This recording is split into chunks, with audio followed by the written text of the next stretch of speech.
Selamat datang di channel Budoyo Jowo, channel yang membahas tentang pewayangan di Indonesia. Sebelum lanjut klik subscribe dulu ya, agar tidak ketinggalan update video dari kami. Puntadewa Jumeneng Nata. Kisah ini menceritakan pelantikan Raden Puntadewa sebagai Raja Amarta, yang mana sebelumnya ia diculik oleh Prabu Wisapati penjelmaan Batara Wuswakarma. Juga dikisahkan Dewi Nagagini dan Dewi Urangayu mengagih janji kepada Raden Bratasena. Adipati Yamawidura melaporkan keberhasilan para Pandawa membuka hutan. Prabu Dretarastra di Kerajaan Hastina memimpin pertemuan yang dihadiri Adipati Yamawidura, Pati Sangkuni, Resi Druna, dan Resi Krepa. Dalam pertemuan itu Adipati Yamawidura melaporkan tentang para Pandawa yang telah berhasil membuka sebagian hutan Wanamarta menjadi permukiman baru, yang diberi nama Kerajaan Amarta, dengan ibu kota bernama Indraprasta. Memang benar di sana terdapat negeri bangsa jin yang bernama Kerajaan Mertani. Namun, para jin itu telah berhasil ditundukkan oleh Raden Puntadewa dan adik-adiknya.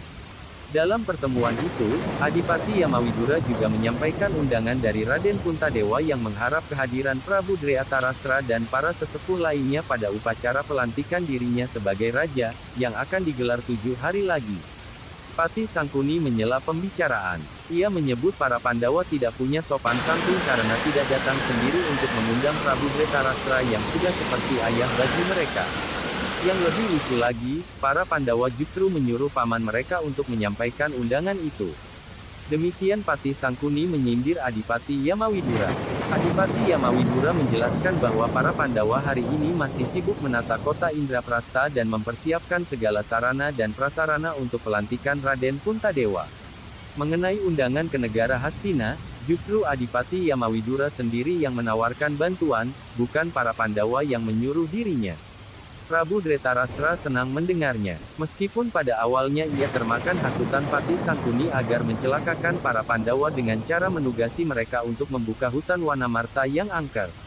Akan tetapi, bagaimanapun juga rasa kebapaan dalam diri Prabu Dretarastra tetaplah ada. Ia kini merasa bahagia mendengar 5 keponakannya itu berhasil mendirikan negara baru di sana. Berpikir demikian, Prabu Dretarastra pun menjawab bahwa dirinya siap untuk datang ke Indraprasta 7 hari lagi demi memberikan restu atas pelantikan Raden Puntadewa. Setelah dirasa cukup, Prabu Dretarastra lalu membubarkan pertemuan dan masuk ke dalam, di mana Dewi Gandari telah menunggu di gapura. Pati Sangkuni menemui Raden Kurupati. Setelah pertemuan bubar, Pati Sangkuni didampingi Raden Dursasana dan Bambang Aswatama pergi ke Kadipaten Anom untuk menjenguk Raden Kurupati, Suyudana.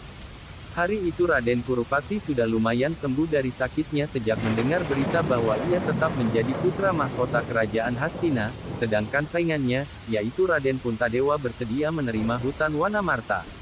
Raden Kurupati berharap para Pandawa tewas dibunuh para jin saat membuka hutan angker tersebut. Raden Kurupati pun menyambut kedatangan rombongan Pati Sangkuni dan bertanya apakah para Pandawa sudah mati di hutan Wanamarta. Pati Sangkuni menjawab para Pandawa tidak mati, tapi justru berhasil membangun negara baru bernama Amarta, dengan ibu kota bernama Indraprasta. Para jin penguasa kerajaan Mertani justru tunduk dan menyerah kalah pada mereka. Raden Kurupati sangat terkejut dan marah. Pati Sangkuni khawatir keponakannya itu kembali sakit dan ia pun berusaha menyabarkannya. Raden Dursasana menyarankan agar sang kakak mensyukuri apa yang ada. Wilayah yang diterima para Pandawa hanya 1/4 dari keseluruhan kerajaan Hastina, sedangkan para Kurawa masih menguasai sisanya yang 3/4 bagian. Raden Kurupati semakin marah dan hampir memukul adik kesayangannya itu. Beruntung, Pati Sangkuni berhasil menenangkan hatinya. Pati Sangkuni mengaku dirinya telah mendapat laporan tentang Prabu Jin Yudhistira yang sudah menyerah kalah kepada Raden Puntadewa itu. Mata-mata Pati Sangkuni telah mengirimkan laporan bahwa Prabu Jin Yudhistira memiliki sahabat berwujud raja raksasa bernama Prabu Wisapati dari kerajaan Gua Windu. Dalam hal ini Pati Sangkuni berniat menghasut Prabu Wisapati agar membalaskan kekalahan Prabu Jin Yudhistira dengan cara menyerang kerajaan Amarta. Raden Kurupati setuju pada rencana pamannya. Ia ingin ikut serta pergi ke kerajaan Gua Windu bersama Pati Sangkuni. Meskipun kesehatannya belum pulih benar, namun ia merasa tidak ada obat di dunia ini yang bisa menyembuhkannya kecuali kehancuran para Pandawa. Patih Sangkuni mengamati keponakannya itu dan setelah yakin Raden Kurupati sudah cukup sehat, ia pun bersedia mengajaknya serta. Demikianlah, Patih Sangkuni lalu berangkat menuju kerajaan Gua Windu dengan ditemani Raden Kurupati, Raden Dursasana, dan Bambang Aswatama. Patih Sangkuni menghasut Prabu Wisapati. Prabu Wisapati adalah raja raksasa dari kerajaan Gua Windu. Ia menerima kedatangan Patih Sangkuni beserta para keponakan dan menanyakan apa keperluan mereka.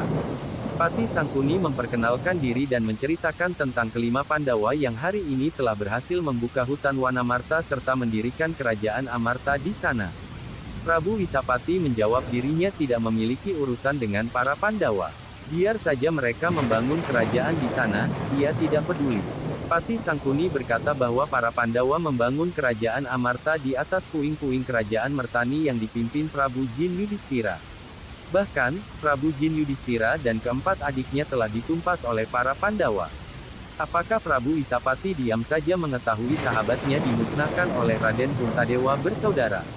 Demikian Patih Sangkuni bertanya. Prabu Wisapati sangat marah mendengar hasutan Patih Sangkuni. Ia pun memerintahkan Patih Mayasura untuk berangkat menggempur kerajaan Amarta dan menangkap Raden Puntadewa hidup-hidup untuk dibawa ke Gua Windu. Ia ingin tangannya sendiri yang menghukum mati Pandawa tertua itu. Patih Sangkuni dan Raden Kurupati pun tersenyum senang melihat kemarahan Prabu Wisapati.